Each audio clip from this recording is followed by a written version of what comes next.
The gunshot exploded through the Guthrie Theater auditorium, like thunder splitting a clear blue sky. The crowd screamed. People shoved and stumbled, chairs toppled, and stage lights flickered wildly. In the chaos, Derek Hanley did not move for several seconds. His battle-hardened eyes, trained by years as a former Special Forces operative, swept across every face, every exit. 32 seconds. That was the window he calculated, from the first gunshot to the moment the attacker would fire again. Not far away, Marissa Caldwell, the powerful CEO of Polar Shield Technologies, had gone pale, frozen in terror. And beside her, little Lila, just 7 years old, looked up with wide eyes, her voice trembling. "Uncle Derek!" There was no time left to think. In a single motion, Derek lunged forward. The same hands that once held a sniper rifle now wrapped protectively around a small, trembling child. The second shot rang out. A burning pain tore through his right shoulder. Blood soaked through his shirt. But Lila was safe. Marissa screamed his name, her voice a mix of fear and despair. And in that moment, Derek understood one thing. The past he had tried so hard to bury had just found its way back. And this time, it wouldn't let him go easily. But to understand how it all began, we need to go back, 6 weeks earlier, to a man who seemed ordinary, a single father just trying to live the quietest life possible. Derek Hanley, the man no one could have imagined would, in just a few weeks, change the fate of an entire family. Before the story truly begins, don't forget to hit subscribe, because sometimes the truth hiding behind the most ordinary lives is what surprises us the most. So then, what could possibly drive a single father into a storm of destiny like this? Derek Hanley woke up at 5 a.m., just like every other day. The small apartment on the outskirts of Minneapolis was still wrapped in darkness. He didn't turn on the lights. His eyes had long grown used to moving through the dark, ever since those long years in Afghanistan. On the refrigerator door, Noah's crayon drawings were scattered everywhere, pinned with dinosaur-shaped magnets. His 9-year-old son drew a lot, as if each drawing helped him carry a piece of the sadness left behind after his mother's death 3 years ago. Derek gently touched the newest picture. A tall man holding hands with a small boy, with crooked handwriting above that read, "Dad and me." He swallowed hard, fighting the lump rising in his throat. 6 o'clock. Derek woke Noah up. The boy rubbed his eyes, hair sticking up in every direction. "Dad, I've got a math test today." "I'm scared." "You'll do fine," Derek said softly but firmly. "You studied hard last night." "But what if I mess up?" Derek crouched down to meet his son's eyes. "Then I'll still be proud of you. Making mistakes doesn't mean you didn't try." Noah smiled faintly, though the worry in his eyes didn't fade. This 9-year-old had grown up far too quickly, losing his mom, moving to a new place, learning to adapt to a life that felt constantly shifting. And Derek knew, every time he left the house, Noah feared that maybe his dad wouldn't come back, just like his mom never did. 7 a.m. Derek drove his son to school. At the gate, Noah hugged his backpack tightly. "Dad, please pick me up on time today. Don't be late like before." "I promise," Derek said, brushing the boy's hair gently. "I'll be waiting right where I always do." Noah nodded, then ran through the gate. As Derek watched him disappear into the crowd of children, something tightened in his chest. Noah didn't say it, but Derek knew. The boy feared one day he'd stand there waiting, and his father would never show up. 8 a.m. Derek clocked in at the Target warehouse in Brooklyn Center. He worked as a stock clerk. Simple tasks: stacking boxes, checking inventory, sealing shipments. $18 an hour. Not much, but enough to pay the rent and raise his boy. "Hanley, move faster!" Carl, the morning shift supervisor, barked from across the room. "Those crates need to be done before 10. Derek just nodded.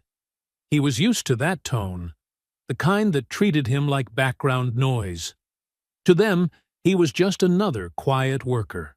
Slow, unremarkable, invisible. But as his hands moved automatically, his eyes were always scanning, noticing the emergency exits, camera angles, the airflow from the side doors, and the shortest path to escape if something went wrong. An old habit, the kind a soldier never really loses. Lunch break.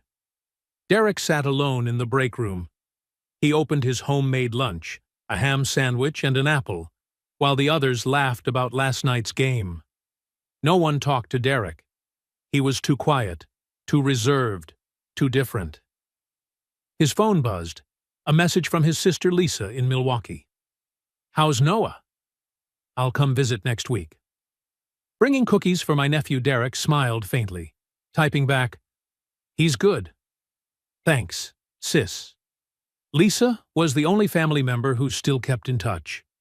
The only one who knew who he used to be, what he had done, and why he'd chosen this quiet life. She didn't ask questions. She just stayed, whenever he needed her. 3 p.m. Derek picked up Noah right on time. The boy ran out of the classroom, face glowing. "Dad! I did great on my test. The teacher said I was awesome." "That's my boy," Derek laughed, raising his hand. They did their special high five, a father and son ritual. "I told you I believed in you." On the way home, Noah chattered endlessly about his test, his seatmate, the new dinosaur he wanted to draw next. Derek just listened, memorizing every word, every smile. Because this was what he lived for. Not glory, not his decorated past, just the sound of his son's laughter. Nightfall. After Noah was asleep, Derek sat on the tiny balcony, staring at the Minneapolis skyline. He pulled out a cigarette but didn't light it, just held it between his fingers, breathing in the dry tobacco scent, the same way he used to on rooftops in Kabul. On his wrist, Sarah's old watch still ticked quietly. She'd been gone for 3 years, but Derek had never taken it off. That watch was a reminder that once he'd had a complete family, and also a reason why he never wanted to return to the world he came from. He sat there in silence, the faint hum of distant traffic drifting through the cold night air. A deep sigh escaped him, heavy, like the weight of a buried past. He had chosen this life of anonymity, where no one knew his name, no one asked questions. In return, Noah got to grow up safe, away from the darkness that haunted his father, a man who had once killed to protect his country. Derek Hanley had died on the battlefield. The man who lived now was only his shadow, trying to live as an ordinary man. But fate, as always, never truly lets go of those trying to forget. That Saturday, Derek took Noah to the Mall of America. The boy had been begging for a month. The toy store had just stocked a new line of dinosaur models, the kind Noah had dreamed of for ages, but Derek could never afford to buy. "Dad, this time I'll just look," Noah said, trying to sound mature. "I know you don't have money right now. I just want to see it up close. Just once." Derek looked at his son, and his heart sank. This 9-year-old was learning to be understanding, learning to live with scarcity. And that broke Derek more than poverty ever could. He placed a hand on the boy's shoulder and said softly, "It's okay.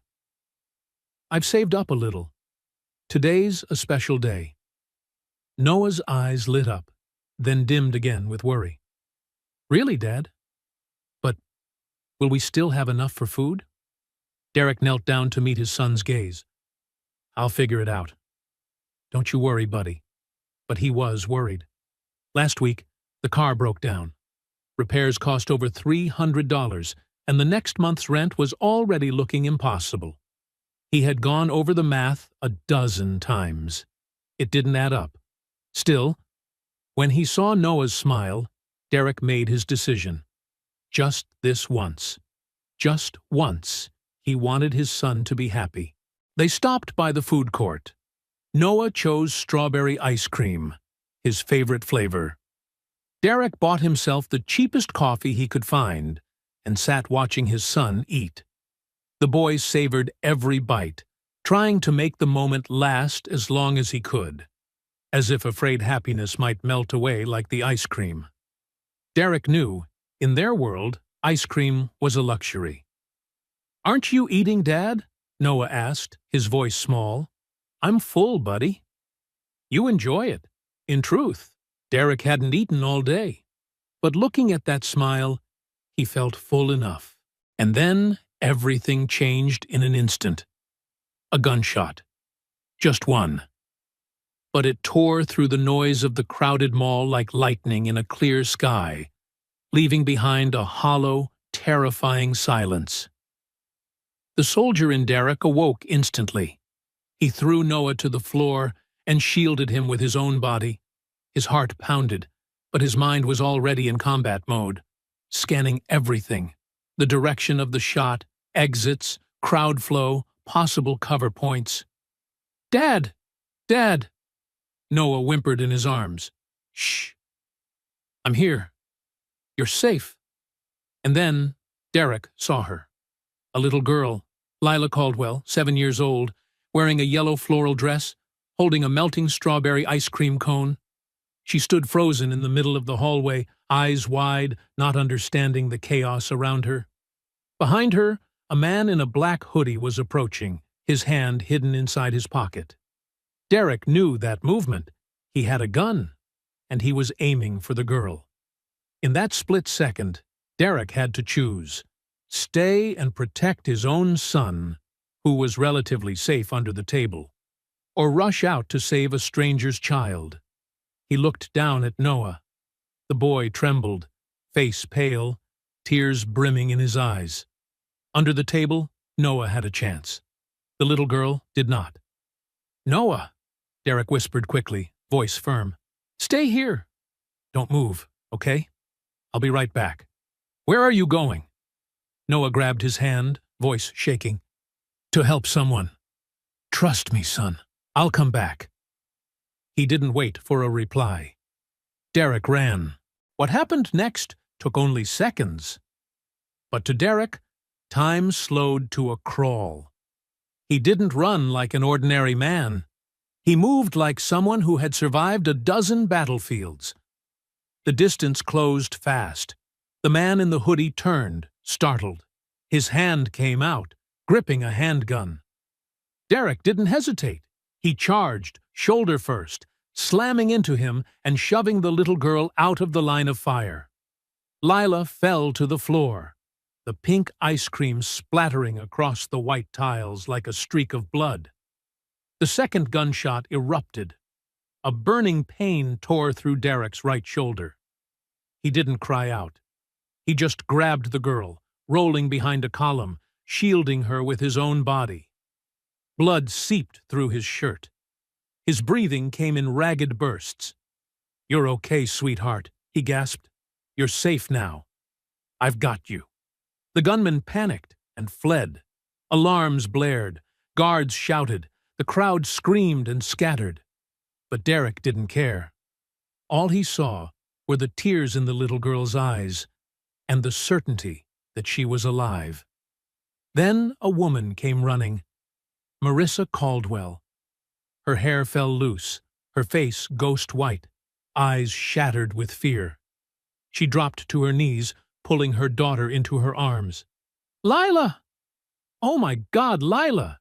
She checked every inch of the girl, hands, face, knees, then looked up. Her eyes met Derek's.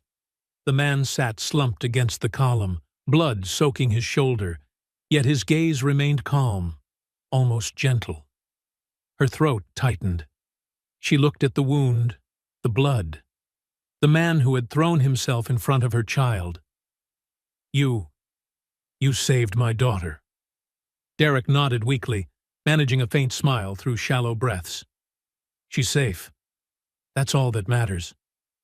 But in his mind, only one name echoed: Noah. Where was his son? Derek turned his head, searching desperately. And then he saw him. Noah stood a few meters away, eyes wide, lips trembling. He had seen the blood. He had seen his father fall. "Dad!" Derek reached out a hand. Noah ran to him and threw his arms around his father, sobbing. "You're hurt. Dad, you're hurt." "It's okay, buddy," Derek murmured, wrapping his left arm around the boy. "I'm fine. Just a scratch. I promise." But both of them knew it wasn't just a scratch. And from that moment on, their lives would never be the same again. An ambulance pulled up in front of Mall of America, red and blue lights flashing against the glass walls of the massive shopping center. Derek sat on the stretcher, his right shoulder carefully bandaged. The bullet had only grazed the muscle, missing the bone entirely. A miracle. "You should come to the hospital," the paramedic said firmly but kindly. "That wound needs proper stitching." Derek shook his head. "I don't have insurance." "This is fine." The medic frowned, wanting to argue, but didn't. He had seen too many men like Derek, men who worked hard all their lives, yet could never afford basic health care. A few meters away, Noah sat beside Lisa, Derek's sister, who had driven all the way from Milwaukee the moment she heard the news. The boy clutched a plush dinosaur, a small gift from one of the rescuers to comfort him. But his eyes never left his father. Every time Derek flinched, Noah stopped breathing. Lisa placed a hand on his shoulder, her voice soft. "Your dad's okay, sweetheart. He's strong, but Mom was okay too," Noah whispered, trembling. "And she never came back." Lisa froze. There were no words, only her arms tightening around the boy as he cried into her shoulder. Across the parking lot, Marissa Caldwell stood silently, holding Lila close. The girl was still shaking, but unharmed. Marissa had checked her daughter 10 times. 10 times to be sure not a single scratch was there. "Mom," Lila whispered, eyes red, staring at Derek. "He got hurt because of me." "It must hurt a lot, right?" Marissa swallowed hard, forcing her voice to stay calm. "Don't worry, sweetheart. Mommy will take care of him." She walked toward Derek. For the first time, she truly looked at him. The rough face, calloused hands, worn-out clothes. Nothing like the image of a hero she'd ever imagined. And yet, this man had thrown himself into the line of fire to save her child. "Thank you," Marissa said, her voice trembling. I don't even know what to say. You saved my daughter's life." Derek nodded slightly, his voice calm despite the pain. "She's safe. That's what matters." Marissa glanced toward Noah, the boy sitting quietly, eyes fixed on his father in terror. "You have a family, don't you?" she asked softly. "Your son?" "Yes. Noah. He's 9. She paused. In that boy's eyes, she saw a fear she recognized too well. The fear of losing the one person who meant everything. "I want to repay you," Marissa said sincerely. "Medical bills or anything you need." "That's not necessary," Derek interrupted gently but firmly. "I didn't do it for money." Marissa stopped short. In her world, a world where everything had a price, that answer left her speechless. No hesitation, no calculation, just quiet conviction. Before she could respond, the police arrived. They needed to take statements. 2 days later, everything changed. The video went viral. Security footage showed everything. Derek running, tackling the gunman, shielding the little girl while bleeding from his wound. It shook the entire country. News outlets called him the silent hero. Reporters camped outside his apartment. CNN interviewed Marissa, who said only one thing. He didn't hesitate. Not for a single second Derek saw his own face on the TV while cooking breakfast for Noah. He turned it off immediately, but it was too late. His phone wouldn't stop ringing. Reporters, sponsors, strangers wanting to send money. He didn't answer any of them. He just wanted things to go back to normal. But on Tuesday morning, the phone rang again. Carl, his supervisor at the warehouse, was on the line. "Derek, the company wants to see you." Carl's voice was cold, impersonal. Derek knew something was wrong. The Target corporate office was bright, sterile, and freezing. Two men in suits sat across from him, faces expressionless. "Mr. Hanley," the older one began dryly, "we appreciate your bravery. But the incident has drawn media attention, not the kind we wanted." "I don't understand," Derek said, frowning. "You've become a public figure. Reporters are swarming the warehouse. It's disrupting operations." "I didn't ask them to come." "We understand," the second man replied, sliding an envelope across the table. "But under the circumstances, we think it's best if you step away. This is 2 weeks' severance pay." Derek stared at the envelope, then looked up. They were firing him for saving a child. "You're saying I'm a PR risk?" Derek asked, his voice low. No one answered. They didn't need to. He stood, picked up the envelope. "I see." That evening, Derek sat beside Noah as the boy worked on his homework. Noah bit his pencil, struggling with a math problem. "Dad," he said suddenly, "Tommy at school said you're famous." "He saw you on TV," Derek sighed. "I don't want to be famous, kiddo." "Why not? You did something good. You saved someone." "Sometimes doing good causes trouble too." Noah set down his pencil and looked up seriously. "Do you regret it? Saving Lila?" Derek was silent for a long time. Then he placed his hand gently on his son's head. "No, not for a single second. If I had to do it again, I would—" Noah smiled faintly and went back to his homework. But Derek's thoughts were elsewhere. The rent due in 2 weeks. No job, no savings, no plan. Then his phone buzzed again. An unknown number. He almost ignored it, but hesitated. Maybe it was a job offer. "Mr. Hanley?" A calm, professional female voice. "This is Jennifer Reeves, assistant to Mrs. Marissa Caldwell. Mrs. Caldwell would like to meet with you tomorrow, 2 p.m., at the headquarters of Polar Shield Technologies." Derek froze, heartbeat slowing for a moment. "Mr. Hanley? Are you still there?" Jennifer asked. I'm not sure that's a good idea." "Mrs. Caldwell truly wants to meet you, sir." "Please, give her a chance." Derek looked around the small apartment. The unpaid bills, the stack of overdue notices, and Noah's hopeful eyes when he'd promised, "Everything will be okay." He took a deep breath. "All right," Derek said quietly. "I'll come." The Polar Shield Technologies headquarters towered above downtown Minneapolis, its mirrored glass gleaming under the sun like a modern fortress. Standing before it, Derek Hanley felt suddenly small. He wore his only dress shirt, old but clean, carefully ironed. Before leaving, Lisa had come over to watch Noah. She had squeezed Derek's hand and said softly, "Just be yourself. They already know what kind of man you are." But the moment he stepped into the grand lobby, Derek knew. This wasn't his world. Marble floors gleamed like water. Crystal chandeliers glittered above.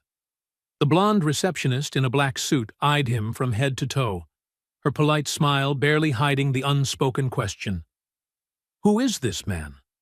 Why is he here? I have an appointment with Mrs. Caldwell, Derek said, steadying his voice, though his heart raced. She glanced at her screen, then gave a curt nod. Mr. Hanley, correct? Elevator number 3, 25th floor. The elevator shot upward, too smooth, too fast. Through the glass wall, the lobby shrank beneath him until it looked like a miniature model. He thought of the old freight elevator at the warehouse, groaning, slow, heavy. Two different worlds entirely. The doors slid open on the 25th floor. A woman in her mid-30s with short brown hair and a tailored gray suit was waiting. Her smile was far warmer than the receptionist's. Mr. Hanley? I'm Jennifer Reeves. Thank you for coming. Nice to meet you. Her handshake was soft, a stark contrast to his rough, calloused palms. Jennifer led him down a long hallway. On both sides, glass-walled offices hummed with people typing, calling, talking, too busy even to glance up. The air smelled of ambition and caffeine. A world spinning too fast for anyone like him. Mrs. Caldwell's expecting you, Jennifer said, as they stopped before a tall double door. Don't worry. She really does want to meet you. But Derek was worried. Not about Marissa herself, but about stepping back into a life he'd walked away from long ago. Marissa Caldwell stood by the window, gazing out at the skyline. Afternoon light framed her in a halo of gold. When she turned, she smiled. Warm, genuine. Mr. Hanley, thank you for coming. Please, have a seat. The leather chair was softer than he expected. Marissa sat across from him, not behind her desk, but level with him. It was a subtle gesture, one that said, "You can relax here." First of all, Marissa began softly, I want to thank you properly. You saved my daughter's life. There are no words for what that means to me. How's Lila? Derek asked. She's fine. Shaken, but fine. She still talks about you every day. Uncle Derek, she calls you. Marissa smiled faintly. She even wants to invite you to dinner to thank you in person. That's not necessary. You always say, not necessary. Marissa interrupted, not sharply, but with quiet firmness. But this time, I want to do something for you.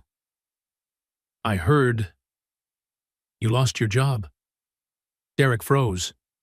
She'd looked into him? Marissa read the thought in his eyes. I'm sorry. I didn't mean to pry. After what happened, I needed to know who you were. And what I found is, you're extraordinary.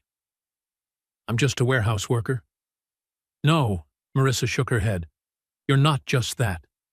The way you moved, reacted, that's not something ordinary people do.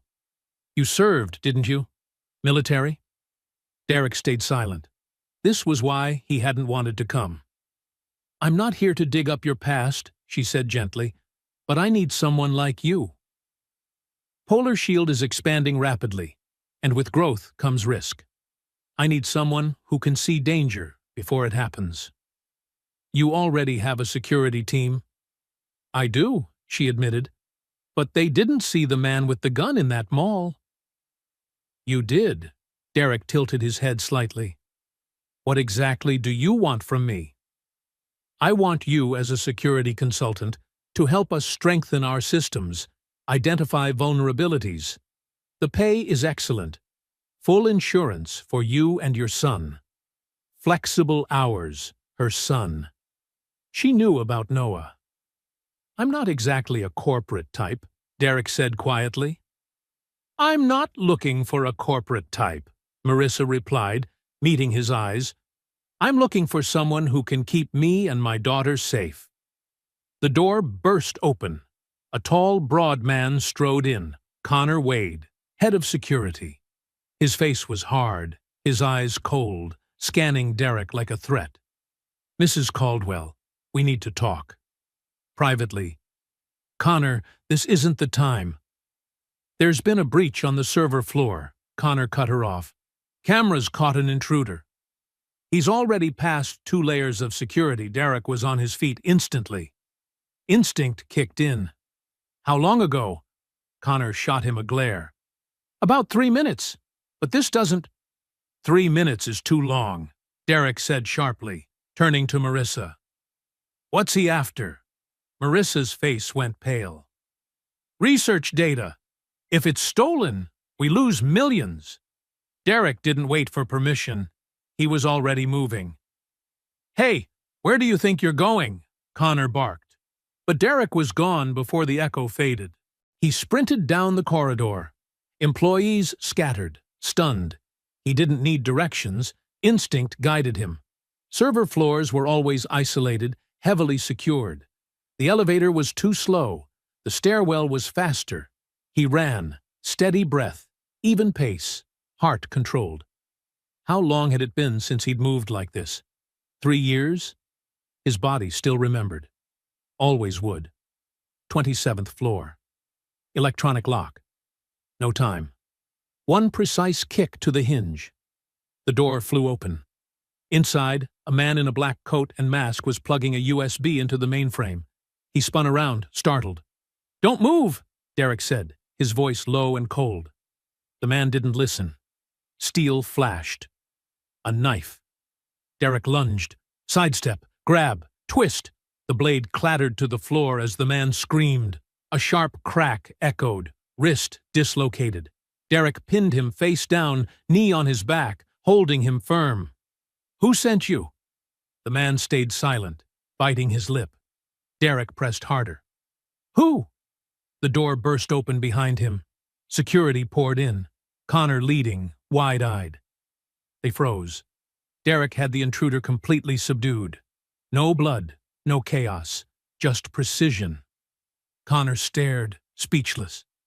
Marissa rushed in seconds later, her gaze darting from Derek to the intruder. You caught him? She gasped. Derek rose slightly, still locking the man's arm. USB. Check what he got. Jennifer appeared beside the servers, typing furiously. He didn't get far. Connection lasted only 2 seconds. Marissa exhaled in relief. Then she turned to Derek, really seeing him for the first time. Not the quiet warehouse worker, but a soldier, a protector, a man who'd lived through things she could barely imagine. Connor stepped closer, uncertain. Who are you? Derek didn't answer. He simply looked at Marissa. You have your answer now. Do you still want me working here? Marissa met his gaze without hesitation. Yes, more than ever. That night, Derek couldn't sleep. He sat on the old sofa, shoulders wrapped in a worn military jacket. Streetlight spilled through the window frame, casting his long shadow across the floor. On the coffee table lay a plain white envelope. Inside were an employment contract and a $5,000 advance check. $5,000. The equivalent of 3 months' warehouse pay. Derek held the check, gaze distant. With that money, he could cover rent, buy winter clothes for Noah, even fix the old car that rattled every morning. But what would it cost? Going back to the old world, the one he'd spent 3 years running from. He opened a drawer and took out a wooden box, the only thing left from his military life. Inside were a neatly folded American flag, a Force Recon badge, and an old photograph. Sarah, his wife, the woman with the warm smile and soft brown hair. In the photo, she was holding baby Noah. Both were radiant, happy. Derek touched Sarah's face in the picture. His heart tightened.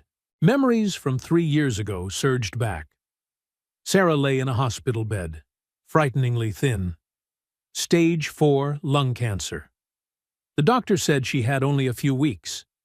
Derek sat beside her, holding her hand, small, cold, and so fragile he feared it might break if he let go. Noah slept in a chair in the corner, exhausted after too many sleepless nights.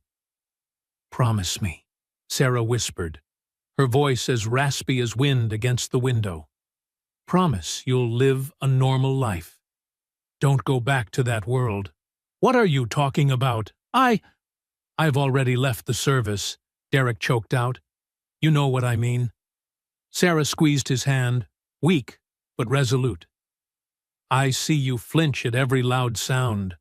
That world has already taken too much from you. Don't let it take Noah, too." "Sarah, promise me," she cried, tears slipping down her gaunt cheeks. "Promise you'll be an ordinary dad. Take him to school, cook dinner, read him to sleep. Don't let him grow up in the shadows, the way you did." Derek gripped her hand, tears spilling over. "I promise. I promise you." Sarah smiled, her eyes lighter. 3 days later, she was gone, and Derek kept his promise. He walked away from reputation, career, skills, just to become an ordinary father. Derek set the photo down and wiped his tears. He had promised, but now that promise collided with reality. No money, no job, no way to provide for his son. "Dad?" Derek startled.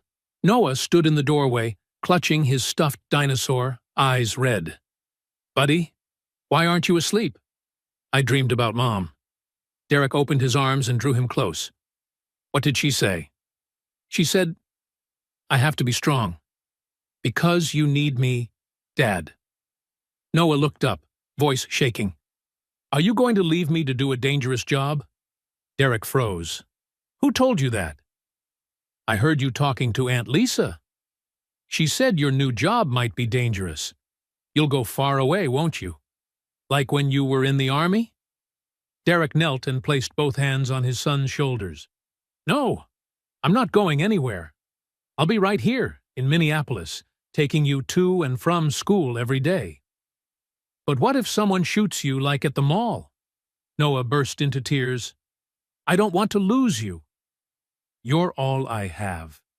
His son's tears burned against Derek's hands like fire. This 9-year-old was carrying a weight too big, the fear of losing the last person he loved. Derek held him tight and whispered, "Listen to me. I promise you, I will come home every night, on time, not late. I will never make you wait. Do you really promise?" "I promise, on my life." Noah clung to him, sobbing. Derek closed his eyes, letting his own tears mingle with his son's. He knew it was time to choose. But any choice would cut his heart. The next morning, Derek called Marissa. "Mr. Hanley," her voice warm but taut, "have you decided?" "I'll take the job," Derek said, "but with conditions." "I'm listening." "Day shift only. No nights. No long-distance travel. I must be home with my son at 6 p.m. every day. No exceptions." Marissa was silent for a few seconds, then said, "Agreed. Anything else?" "If anything happens to Noah, I walk. No notice. I understand. I'm a mother too, Mr. Hanley. Family comes first." "Thank you." "No, thank you." Welcome to Polar Shield Technologies. The first week passed in a blur. Derek was given a small office, not luxurious, but with a window over the city. He met the security team. Evan Brooks, close-cropped hair, solid build, friendly. Sean Patel, a young Indian-American tech specialist with a gentle smile. But Connor Wade, the former lead, was not pleased. His eyes were icy as he said, "You don't have a degree, no security certifications, no civilian experience. Why would Mrs. Caldwell hire you?" "I'm here to help, not replace anyone." Connor smirked. "Nice line, but this team did just fine for 10 years without you." Evan cut in. "Connor, he caught the intruder the rest of us missed." Maybe learn something instead of fighting him. Connor didn't answer, but his stare said it all. "This is my turf. Don't step too far." Friday afternoon. Derek picked up Noah at exactly 6, just as he'd promised. The boy sprinted over, backpack bouncing. "Dad!" "I got a perfect score in language arts." "Amazing!" Derek laughed, clapping. "I'm so proud of you." On the drive home, Noah asked, "How's the new job?" "Good. A little tiring, but fine." "Did you get shot again?" Derek chuckled. "No, I sit in an office, watch cameras, talk to people. It's not dangerous." Noah studied his father, wanting to believe, but silently doubtful. He'd grown up faster than his years. He knew adults sometimes lied just to keep kids calm. Derek smiled, trying to make life look as ordinary as possible. That night, after Noah fell asleep, Derek's phone buzzed. A message from Jennifer. "Mr. Hanley, we identified last week's intruder. He works for Grant Ellis, Mrs. Caldwell's former partner. We suspect he's preparing something bigger. Emergency meeting Monday, 8 a.m. Derek stared at the screen, a chill running down his spine. Grant Ellis. Not an unfamiliar name. He'd read the file. A businessman betrayed, stripped of his stake now, hungry for revenge. People like that, Derek knew best. Dangerous, because they had nothing left to lose. He looked toward Noah's bedroom door. The boy slept soundly, clutching his dinosaur, as peaceful as another world. Derek sat in silence. The promise to Sarah, thinning like smoke. The old world calling him back. But this time, he had no choice. To protect Noah, he had to keep this job, even if it meant breaking his promise. Monday, 8 a.m. The conference room on the 25th floor was utterly silent. Derek sat among the security team, facing a large screen that displayed a photo of Grant Ellis, a man in his early 40s, gray streaks at his temples, sharp features. He was smiling in the picture, but his eyes were ice. Jennifer began her briefing. Grant Ellis, former business partner of Mrs. Caldwell. 5 years ago, they co-founded a data encryption startup. When a buyout offer came in, Mrs. Caldwell wanted to keep building, but Ellis wanted to cash out. The dispute ended in court, and I won, Marissa said, her tone devoid of triumph. The court ruled Grant had no legal claim to the core algorithm. He took a settlement, and left. Evan Brooks frowned. But he never let it go, did he? No, Marissa shook her head. He started Ellis Dynamics, always one step behind us. Now, it looks like he's trying to steal our technology to get ahead. Connor Wade crossed his arms. The intruder was just a pawn. Ellis wouldn't get his own hands dirty. Derek spoke up for the first time. You're right. But he needs someone on the inside. Someone within Polar Shield. With access. The room fell still. Connor smirked. You suggesting that person is sitting in this room? I'm talking about possibilities, Derek said evenly. The intruder knew exactly which floor the server was on, which shift was active, and how to disable the alarm. That's not random. Marissa's eyes moved from Derek to the team. Jennifer, review everyone with access to the server floor in the last 3 months. Check for financial trouble. Anyone under pressure. Connor stood abruptly. You're accusing your own people now? We've worked here for years. I'm not accusing anyone, Marissa replied coolly. I'm being thorough. Grant isn't playing games. He's planning something much bigger than a simple breach. After the meeting, Derek stayed behind with Marissa and Jennifer. Lines of employee data scrolled across the screen. Anyone suspicious? Marissa asked. Jennifer hesitated. Most are clean. But Connor Wade stands out. He's in debt. His wife just filed for divorce, demanding half of everything. He's desperate for cash. Derek stared at Connor's name glowing on the monitor. It fit. The hostility, the defiance, the resentment. not just territory, fear of exposure. "We need proof," Derek said quietly. "A false accusation could get the company sued." Marissa nodded. "Jennifer, monitor him discreetly.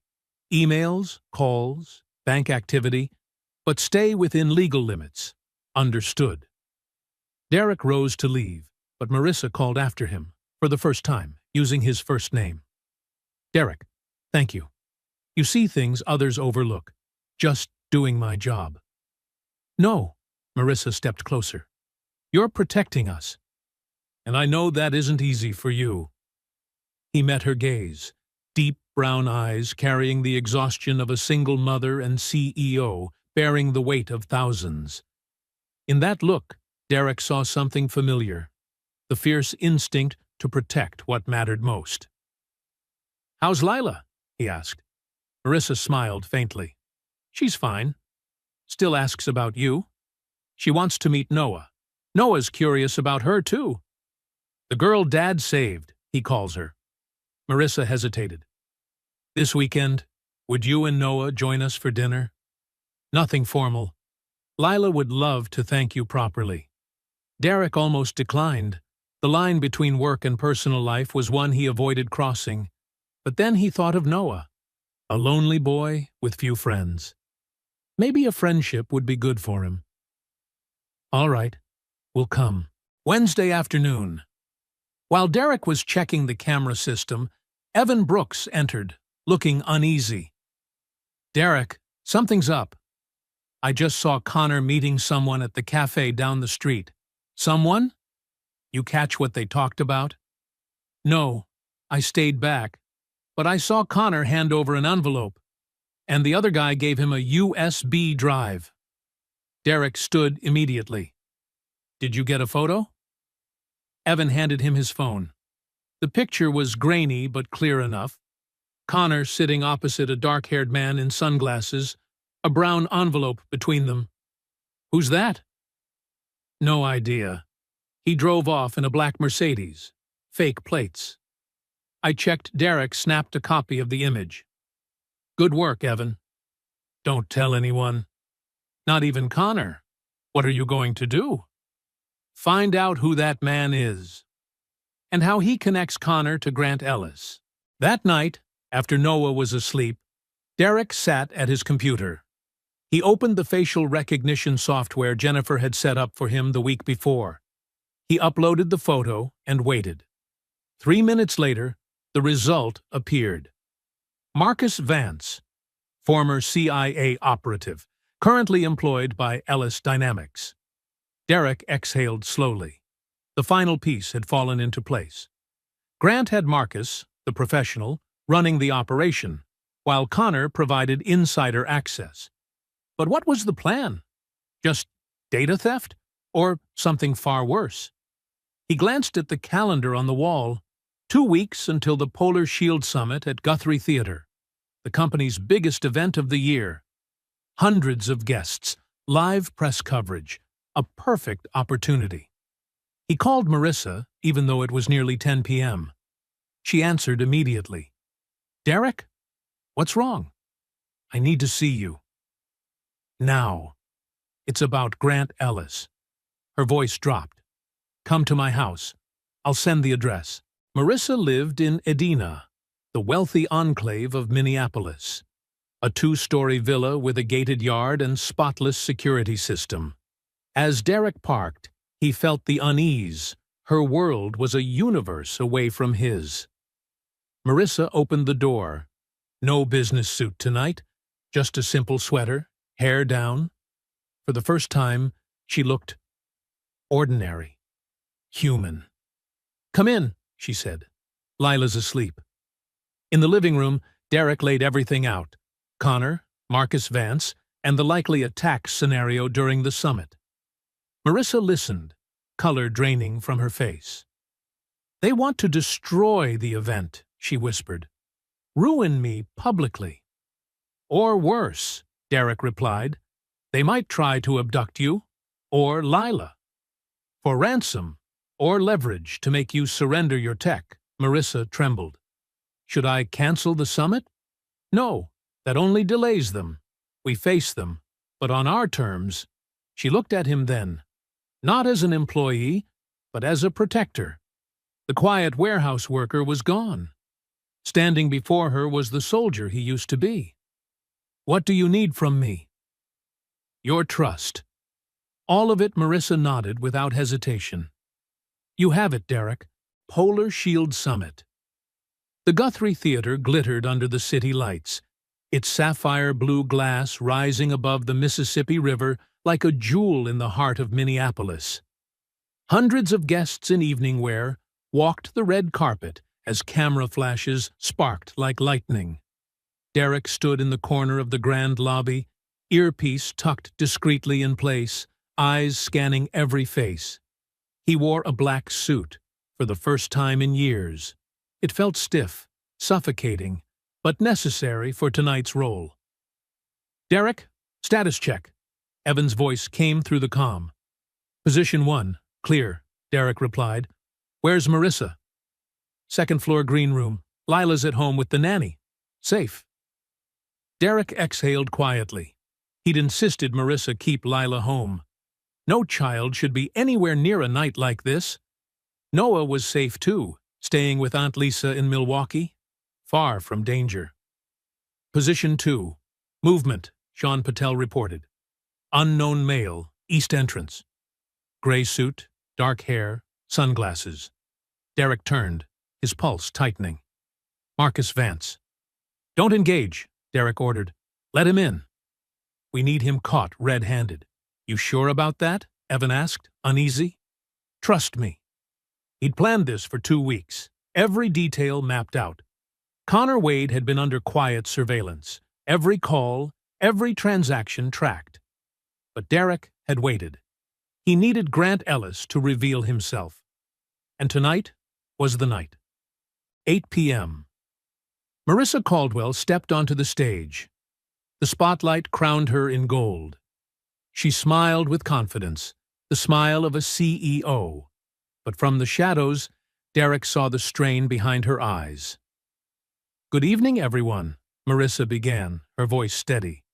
Tonight, Polar Shield Technologies is proud to unveil the next generation of encryption, the Aurora Protocol, a breakthrough in global data security. Derek barely heard the rest. His eyes were locked on Marcus, weaving through the crowd, heading backstage. Connor Wade stood by the restricted door, pretending to check badges. But Derek saw the flick of the lock. It was already open. Evan, Sean, with me, Derek whispered. They're moving backstage. The 3 men slipped away through the service corridor, avoiding the guests' gaze. Behind the stage, the hallway was dim, lit only by red emergency lights. Marissa's voice carried faintly from the stage. Aurora Protocol will redefine how we protect information. Derek turned a corner and froze. Marcus Vance stood there with 2 armed men, each holding a compact pistol. And Connor Wade stood among them. Mrs. Caldwell will be down in 5 minutes, Connor said. You've got 5 minutes to do it. Enough, Marcus replied coldly. Grant wants her alive. For leverage. No kills. Just the grab. Derek had heard enough. He stepped out of the shadows, his voice low and calm. That plan's over. All 3 spun around. Marcus went for his gun, but Derek was faster. A sharp spin kick sent the weapon clattering across the floor. Evan and Sean rushed in, tackling the other 2. Connor stood frozen, face pale. Derek, you think I didn't know? Derek advanced, voice like steel. I've been watching you for 2 weeks. Every call, every payment, every meeting with Marcus Connor backed up, trembling. You don't understand. I needed the money. My wife, my kids. And you sold out the person who trusted you? Derek shook his head slowly. There are things money can't buy, Connor. Honors, one of them, police burst in. Derek had tipped them off hours ago. The metallic snap of handcuffs echoed through the corridor. Connor met Derek's eyes one last time, tears streaking down his face. "I'm sorry. I really am." Derek said nothing. He just watched, seeing perhaps a reflection of who he might have been once. A man cornered between desperation and decency. On stage, Marissa continued her speech, unaware of the storm that had just been diffused behind her. The crowd applauded. The lights gleamed. Only Derek, stepping back into the lobby, finally allowed himself a breath. Then his earpiece crackled. Sean's panicked voice. "Derek! Problem. We got the wrong guy." "What?" "Marcus Vance isn't the main target. He's bait." A chill raced down Derek's spine. He turned sharply toward the stage and saw Grant Ellis, sitting calmly in the front row, dressed in a navy suit, watching. His hand slipped into his jacket pocket. Grant Ellis, the real mastermind. "Marissa, get down!" Derek shouted, sprinting toward the stage. Grant pulled his hand out, not a gun, but a small remote. He looked directly at Derek and pressed the button. A sharp explosion thundered backstage. Not huge, but enough to send the crowd screaming. Smoke billowed across the wings as panic erupted. Derek vaulted onto the stage, eyes scanning for Marissa. She was still standing there, frozen, stunned. "Derek!" she gasped. Then, gunfire. Not from Grant, from a second shooter, hidden behind the stage rigging. No one had seen him. Time slowed. Derek saw the bullet's path, and his blood ran cold. It wasn't aimed at Marissa. It was aimed at Lila, who had slipped into the wings, calling for her mother despite being told to stay home. "Number!" Derek launched himself forward, just like that night at the Mall of America. But this time, there was no miracle. The bullet tore through his left shoulder, deeper, hotter than before.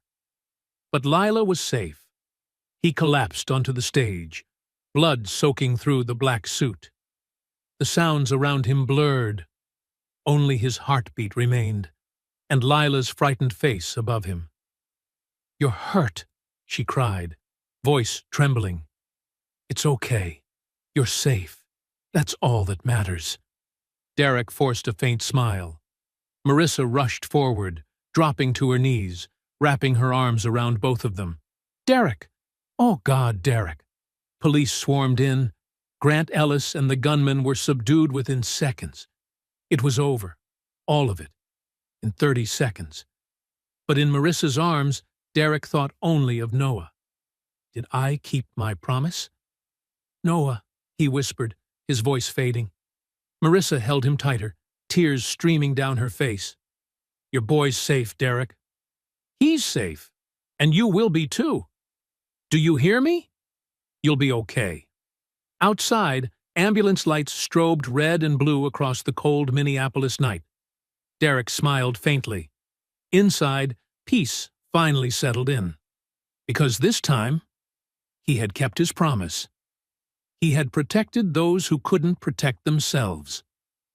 And as always, he had no regrets. Morning sunlight slipped through the hospital window, gentle and warm.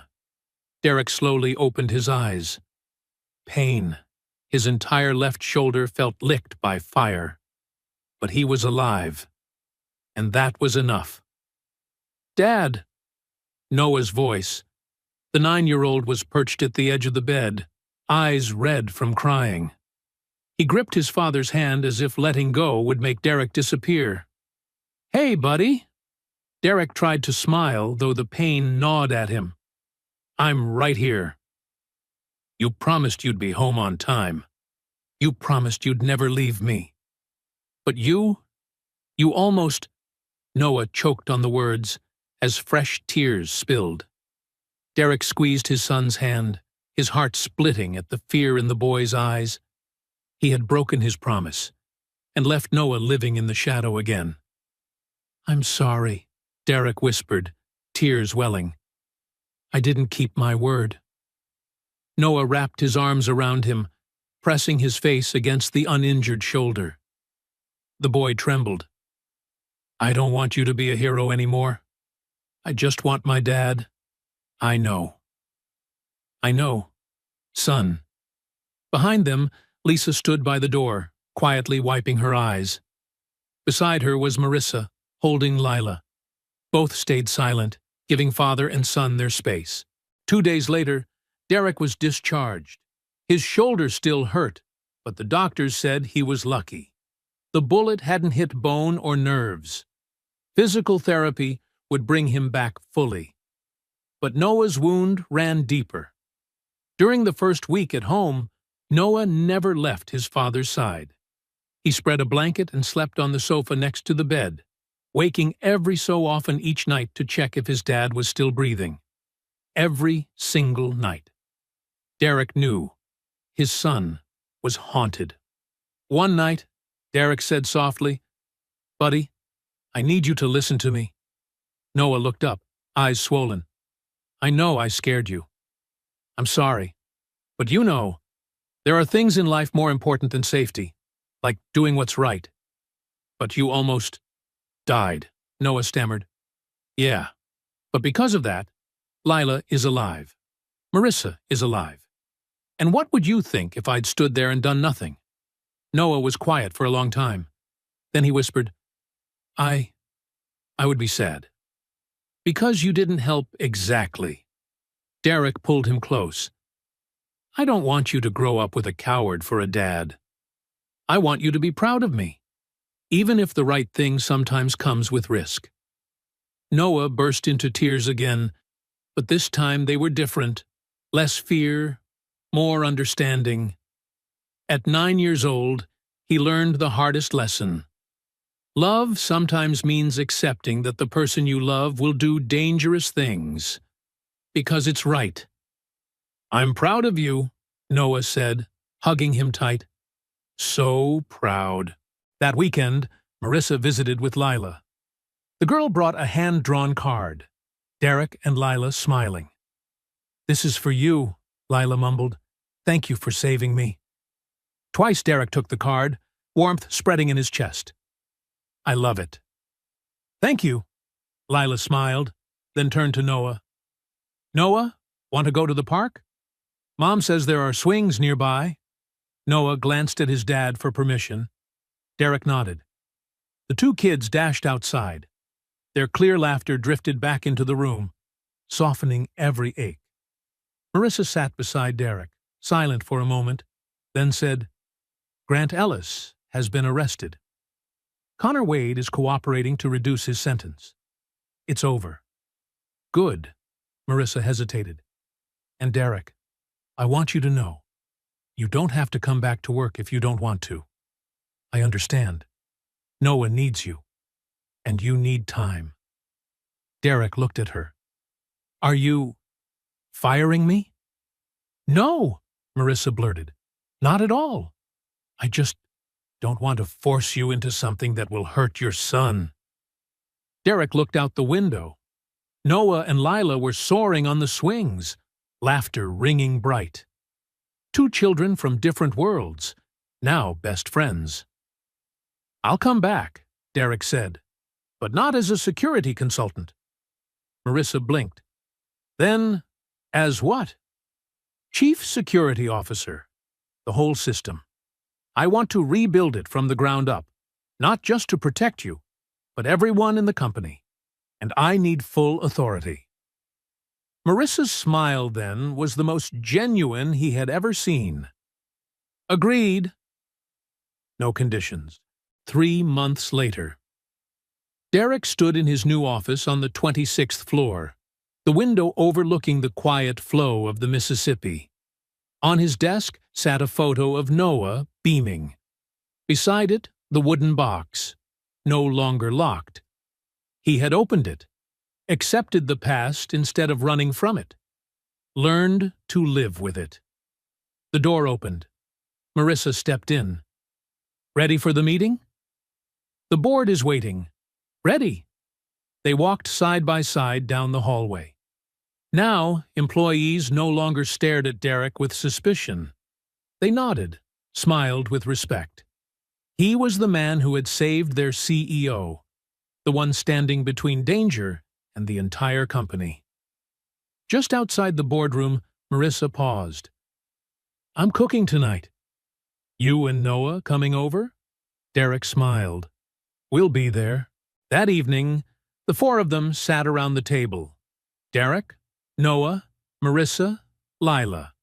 No lavish party, just pizza and salad. But the laughter filled the kitchen. Noah and Lila debated fiercely about which dinosaur was the strongest. Derek and Marissa exchanged a quiet smile. Two people who once thought they'd be alone forever, suddenly recognizing that something new was taking shape. Not love. Not yet.